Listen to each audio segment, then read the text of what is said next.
Ken Smith Fishing. Apologies for the mess that is my desk. There's everything from a glass of Chardonnay I swiped out of Sarah's thing, to line, to reels, to baby milk, to stuff we're fixing to give away. So this weekend, remember, I'm going to do the spark drawing right here at the start. So today we're doing the Allison XB21. But remember, we've got Bass Champs LBJ this weekend, $2,000 up for grab there, and another $5,000 at the championship. I know a lot of you guys in the Central Division don't live where you can choose your energy provider, which is why Spark allowed us to create the Spark Fishing Program.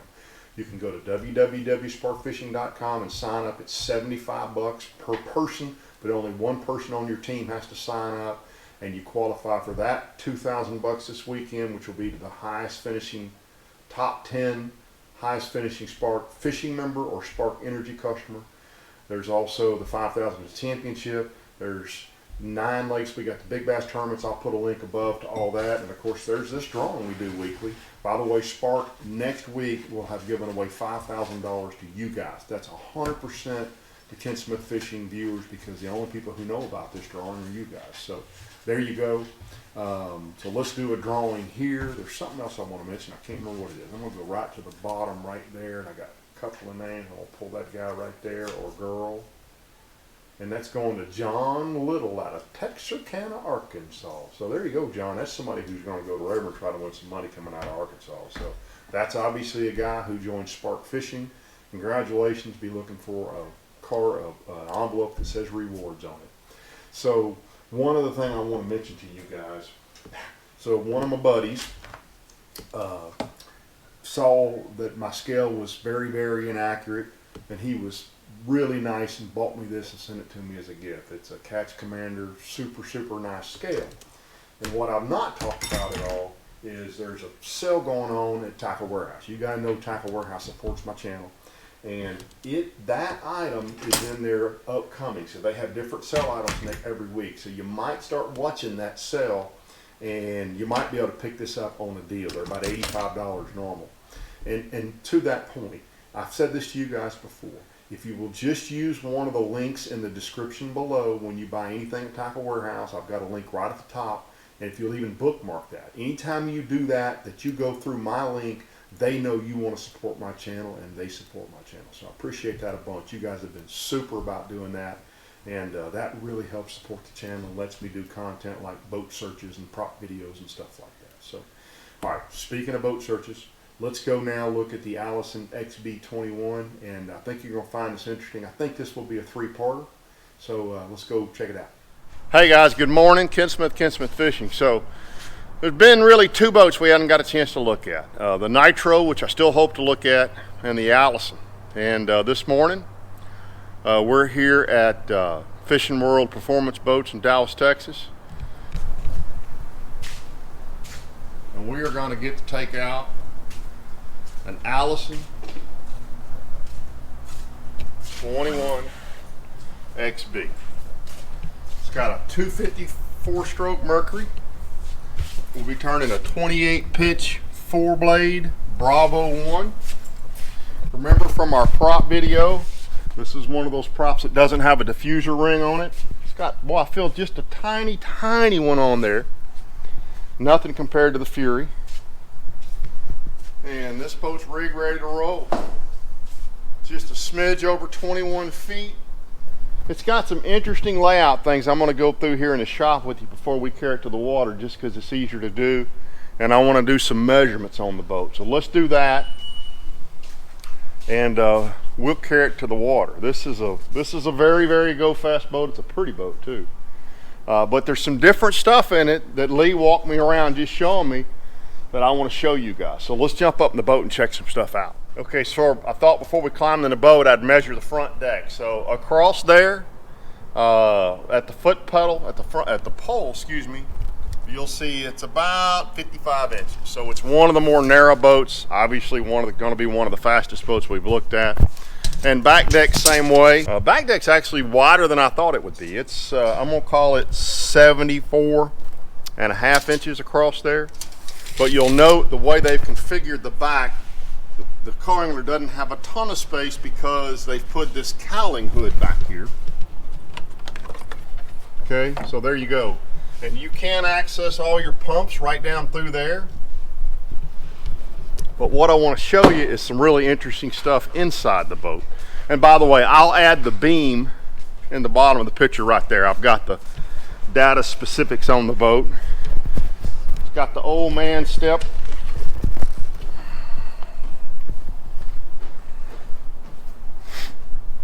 So there's some interesting layout features on this boat. The first one is, as we've talked about, I've always felt like that the rod box should be on the starboard side of a boat. I'm in my boat probably more than half the time by myself, and if that's the case, I want to store my tackle on the port side and my rods on the starboard side. And somebody at Allison thinks the same thing. So you can see the rod storage is there. Now, interestingly, Key doesn't have any of his rods in here. I'm sure he carried them home with him. But aluminum deck lids, big lips around the edge of the boxes, a form of slam latch. That's something I've not seen before, but that's what that is. That's a form of slam latch. What's really, really interesting to me about this boat is battery placement. So this box, now I'm not going to take this box apart for you, but that box is pretty deep and runs all the way to the bow of the boat. Now it's not finished at the very tip up there, but it runs all the way to the bow. There's no rod tubes in there, but obviously you could stick, I'm gonna say you could stick an 8-foot rod in there.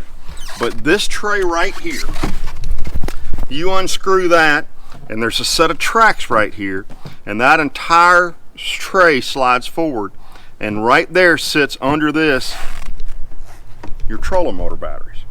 So they run an 80-pound trolling motor on here, which is a 24 volt. That's that trolling motor that Jones had that's so rare, so hard to get.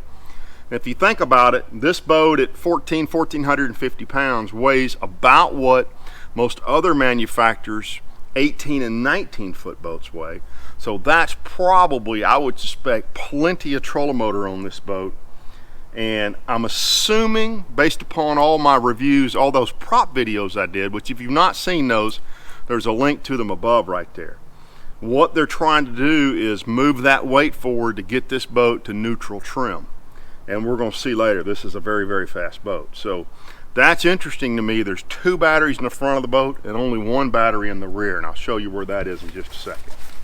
Okay, so port side of the boat, he's got his tackle storage. He's got a little tackle management system in there. I do not believe, let me check something. I was curious. So there are a couple of rod tubes over on the port side as well, so you could store rods in there. It's got these hanging systems, which just allow us to carry more and more tackle.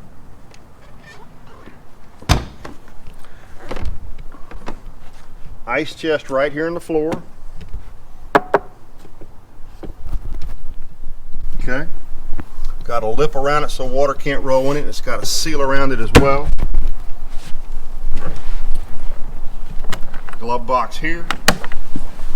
Not a lot of co-angler tackle storage. And by the way, guys, you sit really, really, really low in this boat. This reminds me of how I feel in Moonpie's Triton. It's got a good old crap handle, which it should, for as fast as this boat goes.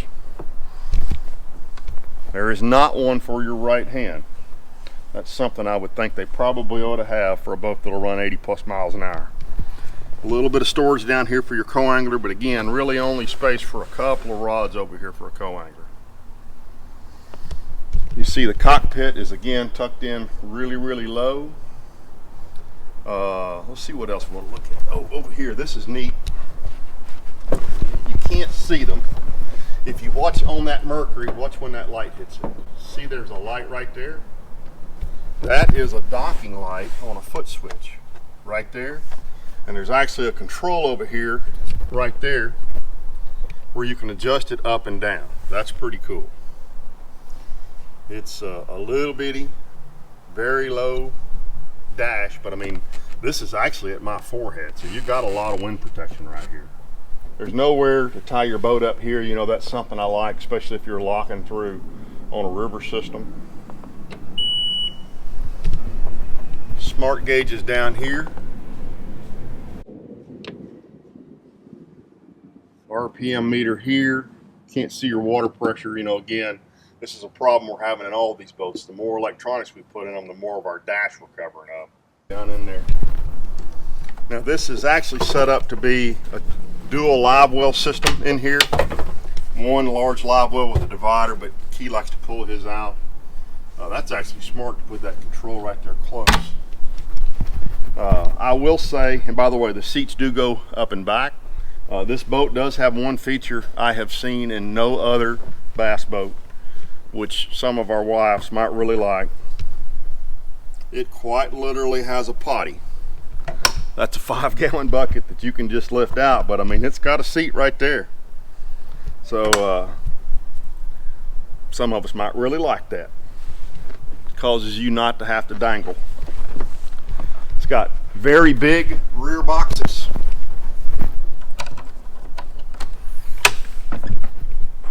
So very big.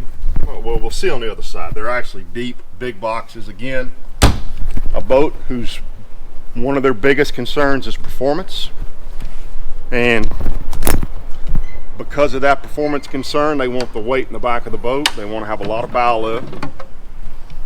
So there you go right there. It's a good sized box. Your cranking battery and your charge system is behind this panel. Same thing, two little things you screw in right there. And that's where that's set up. So again, they're moving weight forward in the boat. You know, most all other boats, your batteries are right at the back at the transom. Not the case in this boat. And I did note earlier, this is surprisingly easy to access, but you're not really going to get to much in the boat. Well, I guess if that seat's not in the way, it'll lift up further. You see all your bilges and everything right down in there. So again, 250 Pro XS, we're running a Torque Master, we're running a 4-blade Bravo 1 28 pitch. It's got a hydraulic jack plate. Now Key's a dealer, so he's got the power pole mounts on here, but no power poles on it right now. The boat's sitting, and I don't know the manufacturer. I suspect it's probably Boatmate now that I say that, but it's sitting on a metal fender, brakes on one. Yep, leaf springs, pawpaw step on the front, single pin swing away, Fulton winch, Fulton jack, good stuff.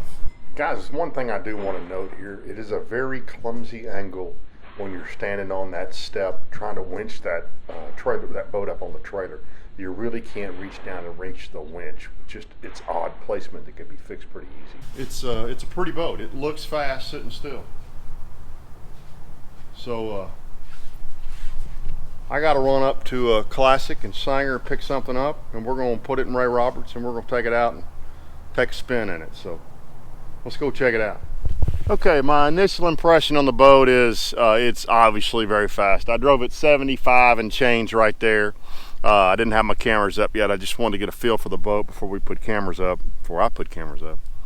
It has a lot of the same driving characteristics of the Ballistic, in that basically the boat wants to be at neutral trim. So with boats that I've traditionally run, you got to get a lot of trim, you got to get a lot of positive trim to get the nose up out of the water. And with this boat, what happens is you don't have to do that. So when you get all that positive trim, you start pushing down on the water, and that boat starts walking around on you real bad. I don't have enough wheel hours in this boat to get it completely out of the water, because I don't want to blow out the motor and hurt me or hurt this boat. But obviously what you want to do on these boats is lift with the hydraulic jack plate that boat and that motor as high out of the water as you can. And Key told me that this is a legitimate 83, 84 mile an hour boat. I believe that based on what I just saw. Now I'm by myself, and the live wells were empty, and I only got a half tank of gas. So I have begun filling the live wells. I'm gonna fill those all the way up. I'm gonna make a couple more passes in the boat. There's not a rod in this boat, and this is a beautiful, perfect looking day to go fishing, but I've seen a number of fish knocking around. So you Ray Roberts guys, this is the kind of day you want to be on the water. There's fish chasing right there. Anyway, knocks on the boat, so far I've seen two that would really drive me crazy.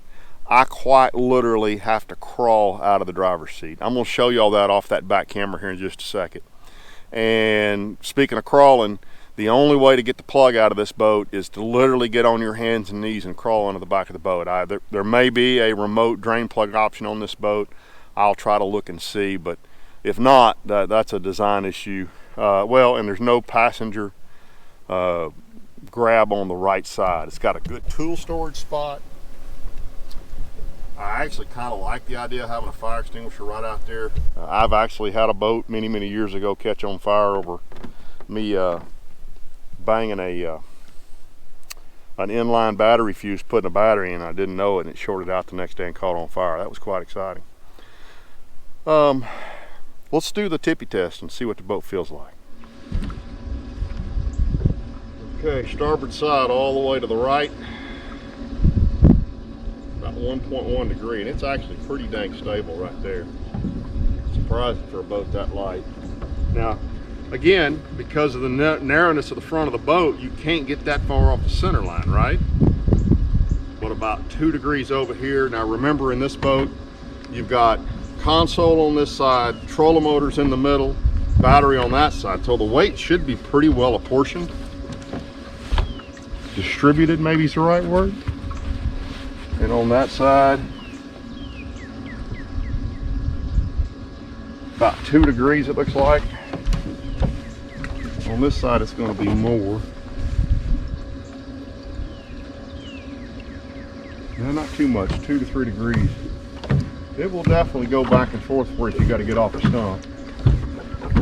But I'll say overall, that's pretty steady. That's probably, I'm gonna say overall, that's pretty stable. It's, you know, we've seen a few more stable, but I'm surprised for as narrow a beam and as narrow as the decks are. Now again, part of that is you can't get that far off the center line. You can get on like a 5, what was Chris's boat, a 520L. You could probably stand, I have to go back and look at the data, but almost a foot further either side of that front pedestal pole. So it's a narrow boat. Again, it reminds me, so in my mind, just thinking out loud, the Bullet was super fast, and I mean, I think maybe a little bit easier to drive. I drove that boat right to 80. Now I'm gonna play with this one a little bit more and see, but I felt really comfortable driving that boat right to 80 when it started moving around on me. The Ballistic was a little, about 77, 78, it started walking around on me, and this one's even 77, 76, 77, but I think I can improve on that. I think I figured the jack plate out a little bit back there. But you've got those same challenges in that this is not a team fishing boat in my mind, because there's just not much space on that front deck. There's just not much width at the pedestal hole where we would normally both stand. I can absolutely see why an Elite Series guy or an MLF guy, well, an MLF guy maybe less so because there's 3 in the boat, but they're normally not fishing together up there. But an Elite Series guy, it's just going to be him and a cameraman most of the time, or just him by himself some of the time. Guys who don't team fish and want to go fast, I can see why you'd want a boat like this. It's sporty for sure. This is interesting to me, that the inside of the boat is this finished polyurethane or plastic or whatever it is, as opposed to glass. I don't have a sense of, and if somebody owns one of these, I'd love to hear from you how well that has held up over the years for you. But you can see, I mean, even on the gunnel, there's only gunnel to there, let's call it glass. And then you got that sort of liner over the top of it. It's almost like a bed liner. Not quite as durable, doesn't feel. Also, one other thing I noted as I was leaving out of the marina, there's a real, and it's not a negative, but there's a real slappy sound to it when the water hits under the hull. It actually reminds me of some of my old Skeeters that had that same sound to them. And I think what it is I think it's the way the hull traps water coming under it that makes that sound. I know that's what it was with my Skeeter, but it was just something that reminded me of my Skeeter. One thing I really do like about the boat is, now I've only got a single graph here, but with that single graph, it's really easy to step in and out. Sorry, I didn't give you a good look. Really easy to step in and out of the boat, but as we've talked before, that's terrible trim placement. Now this boat has one thing that I'm gonna have to show you kind of in 2 pieces here, but you see where that graph setting, check this out. This is something that Allison does. I'm gonna see if I can do this. You just grab that unit, it's easier to do with 2 hands, and it will lift up and it will actually lock in place on that deal, and then you just pull that little arm out and drops it back down. I'll show you that again. So you can get a lot of lift on your front graph unit, and it just sets back in there and locks back down. And talking to Lee this morning, they've got one coming that's a dual mount. Now I've not seen that. I'm gonna look and see if I can find a picture of that online, and if I can, I'll stick it in a picture there. But that's cool. That's very cool. The co-angler spot is not cool. There's really no space over there. But again, to me, it's not a team fishing boat as much as it is a big bass pro, big pro type guy wants to run one of these. If that's the case, man, I get it fast. I'm gonna go bouncing around a little bit. It's pretty rough out there. I'm not sure how safe that camera is back there on that YOLO Tech, because I'm not real confident I got the right base in it. But I'm gonna try to get a little bit of footage running. I may have to do it with the handheld. Let's go check it out.